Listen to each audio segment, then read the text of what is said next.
শুভ সপ্তমী সবাইকে। সপ্তমী দিন সকালবেলা আমি সমাটার পাপা মিলে চলে গিয়েছিলাম দুপুরে লাঞ্চ করতে। ভাত, ডাল, ইলিশ মাছ, আর মাছ আর চিংড়ি মাছ দিয়ে আমরা দুপুরে লাঞ্চটা কমপ্লিট করেছিলাম। তারপর চলে গেলাম বিদিশা দিদিদের বাড়িতে। নিজস্ব বাড়িতে দুর্গাপূজা হয়, সেটা একটা আলাদাই আনন্দ। মায়ের মুখটা এত সুন্দর। কিছুক্ষণ ওখানে বসে তারপর বাড়ি চলে গিয়ে সন্ধ্যাবেলা রেডি হয়ে পাড়ার পুজো মণ্ডপে চলে এসেছিলাম। এবার এখানে করেছি ডিজনিল্যান্ডের থিম।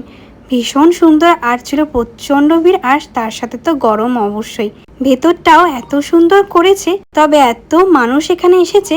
আর এই বছর কিন্তু এখানের পুজোটা সব থেকে সেরা হয়েছে। তারপর আমরা মেলাতে চলে গেলাম। পুজোর মণ্ডপের সাথে বিশাল বড় মেলা হচ্ছে। মেলায় ছোটবেলার মতন সেই বন্দুক দিয়ে বেলুনগুলোকে ফাটাচ্ছিলাম সম্রাট আমি।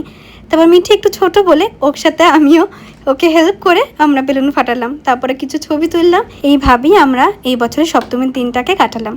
তোমরা কিরকম কাটালে অবশ্যই জানিও।